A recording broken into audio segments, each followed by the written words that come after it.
Jetzt fangen wir an mit unserer Fernsehsendung, unsere Familien, über unsere deutsche-brasilianische Kultur und Geschichte und auch über diese Verbindung zwischen Deutschland und Brasilien. Começa nesse momento mais programa Unsere Familien, aqui na Vale TV.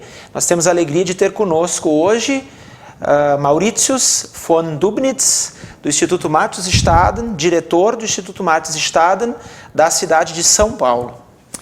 Muito obrigado, Felipe, por esse convite. Herzlichen Dank für die Einladung. Obrigado pelo convite para poder estar aqui hoje com você, falando um pouco da minha família, Unsere Familien. Isso. Meu caro, a gente realmente faz um trabalho relacionado às raízes, à identidade, a várias famílias que se estabeleceram em várias regiões do Brasil. E eu gostaria que você contasse para nós aqui, para os nossos telespectadores, né, sobre essa vinda do teu avô, sobre a tua família, o início da tua família aqui e também de onde eles eram lá na Europa. Bacana, muito obrigado pela oportunidade mais uma vez. Meu nome é Mauritius, de descendência alemã e austríaca. O meu avô, vamos começar pela família por parte de pai.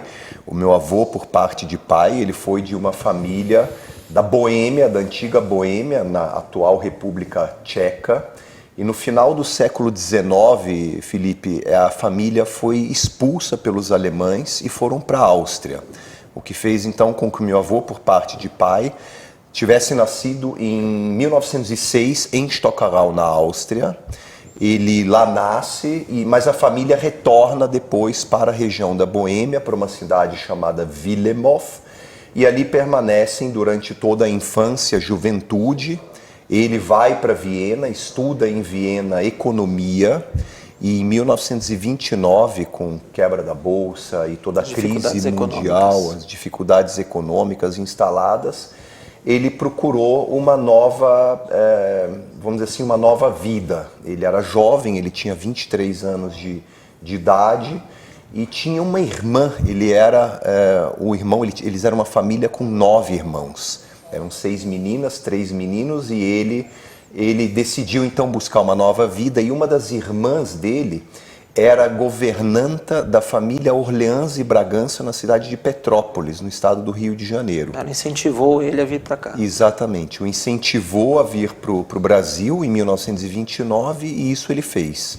Ele pegou a sua mochila, como muitos o fizeram, subiu no navio em Marseille, na França, e veio para o Rio de Janeiro. Desembarcando no Rio de Janeiro, ele subiu a serra para Petrópolis, a Serra Fluminense, foi até Petrópolis e ali começou a tentar a vida de várias formas, trabalhou como jornalista, foi para a área do comércio, até que num determinado momento, depois de alguns meses, ele encontrou uma empresa alemã chamada Werner Tecidos S.A., uma empresa fundada por uma família alemã de Hamburg. Eram 3 irmãos que fundaram essa empresa em 1904 em Petrópolis. E ele ali então se apresentou e foi empregado nessa indústria e começou a trabalhar. Ele tinha fluência do idioma, conhecia a cultura, era uma empresa alemã, na verdade é uma empresa alemã, ela existe até hoje, a fábrica Werner. E ele ali começou a trabalhar então com muito sucesso na área de vendas, na área comercial e se tornou diretor comercial. Mas esse não foi o principal pulo dele dentro da empresa. Ele acabou casando-se com a filha mais nova do dono dessa empresa, Gerda Laura, que foi a minha avó por parte de pai. Casou-se então com a Gerda e tiveram 4 filhos. O mais novo desses 4 foi o meu pai. Entretanto, meu pai ele nasceu em 1946, o Roman nasceu em 46, depois da guerra. Ele teve uma história muito triste durante o período 42, 44, afinal de contas, não preciso aqui descrever o que aconteceu durante esse período para quem era alemão e principalmente para as instituições de origem alemã, O meu avô, como disse, ele trabalhava na fábrica Verna de Tecidos S.A. em Petrópolis como diretor comercial. E em 1942, quando começaram as perseguições aos alemães, o Rio de Janeiro era a capital federal. E ele também foi perseguido, ele e a família. Ele e a família foram da esposa. perseguidos, exatamente.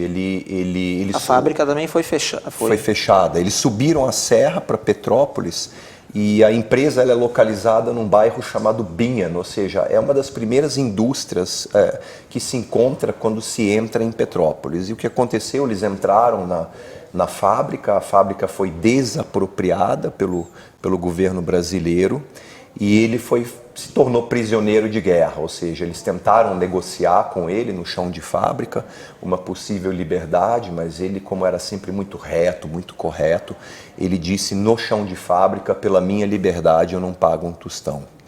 E então ele foi encarcerado, ele ficou 16 meses encarcerado. Reteram os documentos dele? Reteram os documentos dele. Eu preciso dizer aqui que quando ele veio para o Brasil em 29, apesar dele ter nascido na Áustria, ele veio como tcheco-eslovaco, em função da região da Boêmia, veio como tcheco-eslovaco, foi preso e quando ele saiu do cárcere em 44, ele saiu como apátrida, ou seja, fizeram a retenção dos documentos, ele não reaveu esses documentos e de repente precisou recomeçar a sua vida como um apátrida.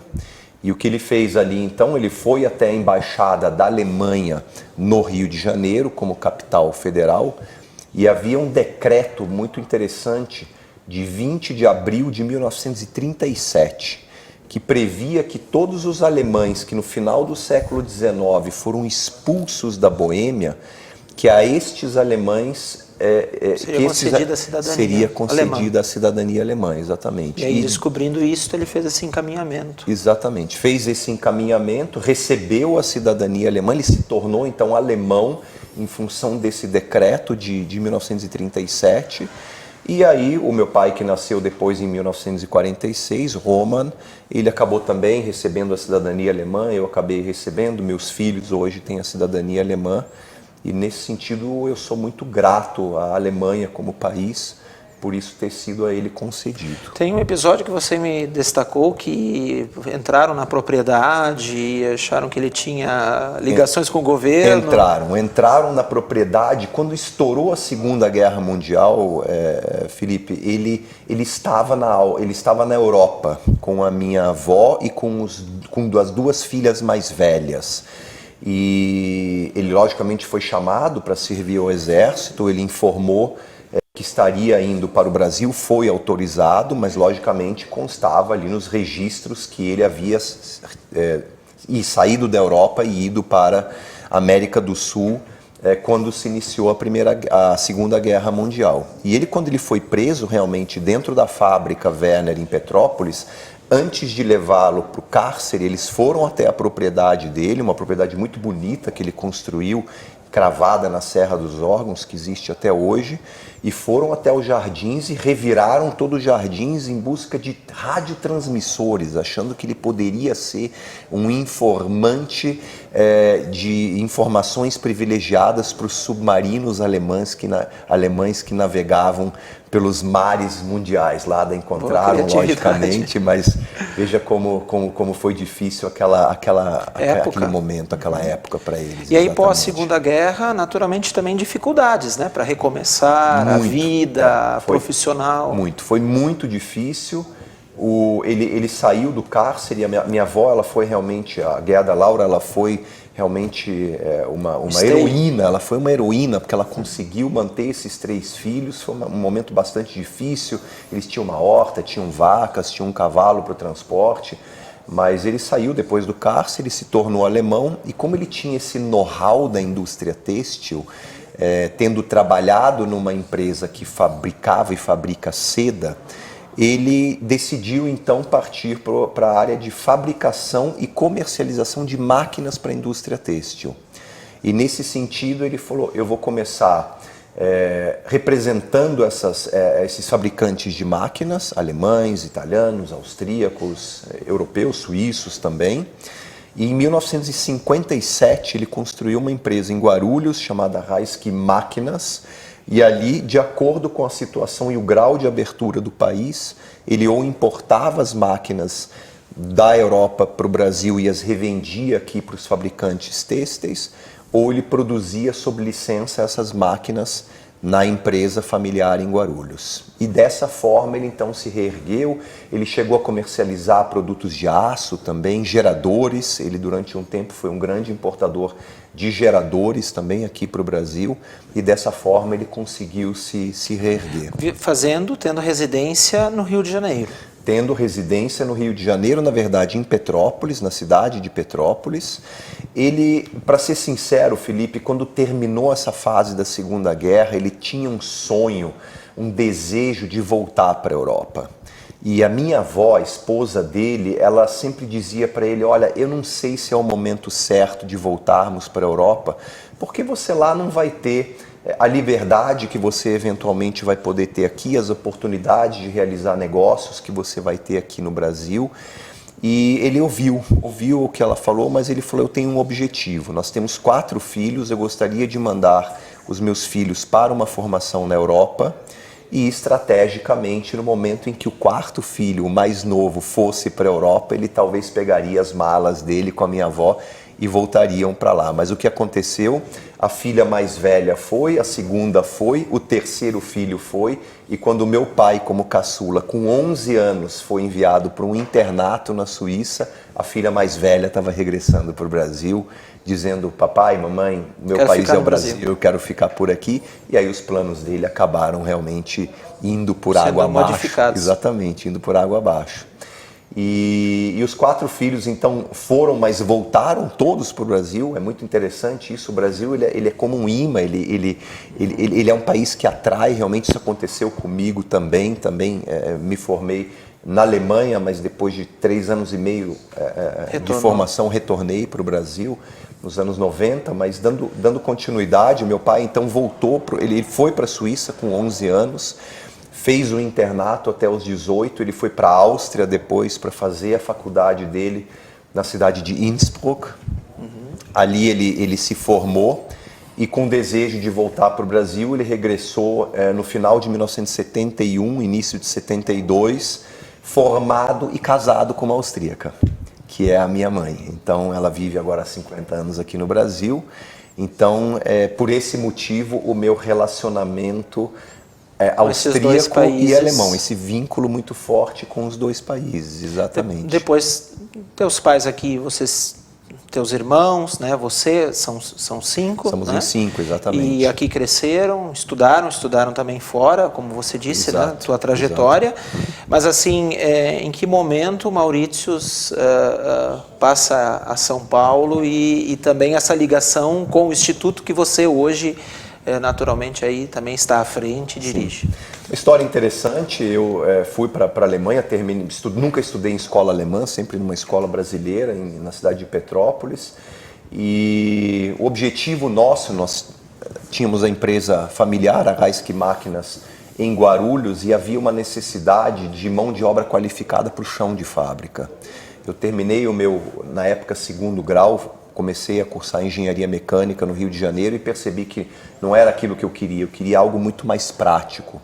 E nesse sentido, meu pai me fez a proposta de ir para a Alemanha para fazer um curso dual como mecânico industrial. Então comecei realmente ali com a lima na mão, o perfil de aço no chão de fábrica. Foi um curso maravilhoso, com o objetivo de voltar para o Brasil em 1993 e assumir uma função técnica no chão de fábrica da nossa indústria em Guarulhos. Só que nesse meio tempo nós tivemos Collor de Mello, que abriu as nossas fronteiras para o mercado têxtil. Isso foi um período muito difícil, foi a fase em que o Brasil começou a importar camisetas a 85 centavos de dólar da China para o Brasil. E a empresa, infelizmente, entrou numa situação bastante difícil, o que fez com que eu, querendo voltar para o Brasil, começasse a me orientar em outras empresas com a possibilidade de eventualmente conseguir um emprego na Alemanha e ser transferido para o Brasil. E exatamente isso aconteceu. Eu encontrei uma empresa familiar na Alemanha, na própria cidade onde eu estudava, que era Aachen, E eu fui transferido, então, após me formar, mecânico industrial, eu fui transferido como alemão, eu tenho a dupla cidadania. Como alemão, por um ano, eu fui transferido da matriz de Aachen para uma filial desse grupo em Jundiaí, no interior de São Paulo. Felipe, eu não fazia ideia onde ficava Jundiaí. Mas eu era novo, eu queria um novo desafio, queria voltar para o Brasil. Assinei o contrato, um contrato muito bacana na ocasião, eu tinha 23, 22 anos de idade. Retornei e ali eu fiz então a minha carreira na indústria desde 93 até 2016 em Jundiaí. E quando me casei e tive meu primeiro filho, o Matheus, que eu matriculei no Colégio Visconde de Porto Seguro, que é uma escola alemã em São Paulo com uma unidade em Valinhos, eu comecei a ter contato com a Fundação Visconde de Porto Seguro, passei a fazer parte do conselho e da diretoria dessa fundação, e dessa forma o contato com o Matthieu-Staden Instituto, com o Instituto Matthieu-Staden, que é mantido pela Fundação Visconde de Porto Seguro. Se você pudesse destacar também para nós aqui várias das ações do Instituto Matthieu-Staden, né, das suas ações de pesquisa, de arquivo, de planejamento também, de presente, de futuro, para as pessoas que naturalmente ainda não conhecem o Instituto. Sim. O Instituto Matthieu-Staden, rapidamente sobre a história do Instituto, ele nasceu em 1916, foi criada uma associação dos professores alemães, um Deutschlehrerverein, dos professores da Deutsche Schule, na época que hoje é o Colégio Visconde, em São Paulo. E em 1925 eles decidiram começar a colecionar informações, materiais, publicações sobre a imigração alemã para o Brasil. E isso fez com que em 1937, posteriormente em 1947, fosse criado o Instituto Matthius, que teve então como objetivo preservar e aumentar cada vez mais esse acervo sobre a imigração alemã para o Brasil. Em 1951 foi criada a Fundação Matthius, foi criado o Instituto Randstaden e a Fundação Matthius em 1951 com o objetivo de manter financeiramente esse instituto. Isso foi bem até 1997, quando as empresas começaram a não abastecer mais financeiramente a Fundação Matthius e a Fundação Visconde de Porto Seguro decidiu então incorporar o Instituto e a Fundação, criando o Instituto Matthieu-Staden. Respondendo a sua pergunta, nós temos o maior acervo sobre a imigração alemã para o Brasil da América Latina, são mais de 150 mil publicações que falam sobre aproximadamente 90 mil pessoas que vieram da Alemanha para o Brasil. Mas além disso, nós olhamos com muito respeito para o passado, mas com muito otimismo para o futuro também e dedicação para o presente. Então, nesse sentido, nós não somos apenas um instituto que está aberto para pesquisadores, por exemplo, para historiadores, nós recebemos muitos historiadores, mas nós publicamos obras também, a cada 2 anos nós publicamos um anuário muito interessante do nosso instituto. Ano que vem será um anuário alusivo aos 200 anos da independência do Brasil, onde a Imperatriz Leopoldina teve um papel muito importante. Nós publicamos outros livros, recentemente lançamos um livro chamado Famílias Brasileiras de Origem Germânica. Foram 90 famílias... Muitas genealogias do interior de São Paulo que aparecem ali naquela obra. Realizamos apresentações, aulas públicas sobre os mais diversos temas, Spix und Matthius, Stefan Zweig, um austríaco muito famoso. Falamos muito sobre a imigração também. Realizamos apresentações musicais, afinal de contas, o coral e a orquestra do Colégio Visconde de Porto Seguro, essa gestão ela é feita pelo Instituto Matthieu-Staden, então fazemos apresentações musicais também pelo Instituto, abrimos o nosso espaço que fica em São Paulo, em uma das unidades do Colégio Visconde de Porto Seguro, chamada Unidade de Morumbi, abrimos o espaço para eventos, então é um instituto muito dinâmico. E agora com a pandemia, praticamente tudo foi para o mundo virtual. Então, para quem tiver interesse, se você me permitir, www.matthieustaden.org.br ou através do nosso canal do YouTube, do Facebook, do Instagram. Para quem tiver interesse sobre a história da imigração Brasil-Alemanha, mas não só a história, o cotidiano e o futuro também. sejam sempre virtualmente muito bem-vindos ao nosso instituto. Meu caro, como o tempo é um pouco curto aqui, né? Mas antes, Maurício, que você ainda pudesse destacar sobre projetos e atividades que vocês têm de conexões atuais, né, do próprio Instituto Martus Staden com outras regiões do Brasil e com outras regiões do mundo, especialmente de língua alemã. Sim. Bom, o mundo virtual que se desenvolveu e que explodiu em função da pandemia, ele acabou nos ajudando muito no Instituto Martus Staden, porque além das publicações que nós temos, nós realizamos exposições virtuais, aulas magnas, aulas públicas que nós realizamos também, mas o nosso objetivo hoje no Instituto é realmente incentivar este intercâmbio entre o Brasil e os países falantes de língua alemã. Logicamente que a Alemanha é o carro-chefe, mas nós nunca podemos esquecer da importância da Áustria, da Suíça, da Bélgica e de Luxemburgo. Nunca, eu falo sempre desses 5 países. E hoje nós temos um contato muito estreito com instituições que são instituições muito importantes para quem tem interesse em um desses países como um destino. Então nós temos um contato muito próximo com as embaixadas, com os consulados dos respectivos países. Nós temos um contato muito estreito com o DAAD, que é o Deutsche Akademische Austauschdienst, o Serviço Acadêmico de Intercâmbio Alemão, que inclusive concede bolsas a muitos brasileiros anualmente para a realização de seus cursos de formação superior ou até pós-graduação, mestrado, doutorado na Alemanha. Nós temos um contato muito próximo com o DWIH, que é a Casa de Ciência e Inovação da Alemanha em São Paulo. São, se eu não me engano, 9 casas do mundo, uma delas se encontra em São Paulo. E o nosso objetivo, logicamente, também é uma aproximação maior com as instituições, as entidades e os amigos do Instituto aqui do Rio Grande do Sul também. É o estado onde começou a história da imigração alemã para o Brasil, em 1824, aqui na cidade de São Leopoldo. E nesse sentido nós entendemos que nós, apesar de estarmos fisicamente em São Paulo, mas que nós temos plenas condições de realizarmos trabalhos ainda mais estreitos com os estados aqui do sul do Brasil, na verdade do Brasil como um todo e do mundo. Bem, e eu também sou testemunha, por fazer parte da diretoria do Museu Histórico Visconde de São Leopoldo, do quanto o Martus Staden, parcerias ainda na época do Herr Kupfer, né, que fez conosco e nós também, né, pela importância realmente dessa instituição que hoje você está à frente, e sucesso aí no vosso trabalho. Muito obrigado. E também no trabalho de todos os que estão lá, né, ao teu lado, e dos que você também ladeia.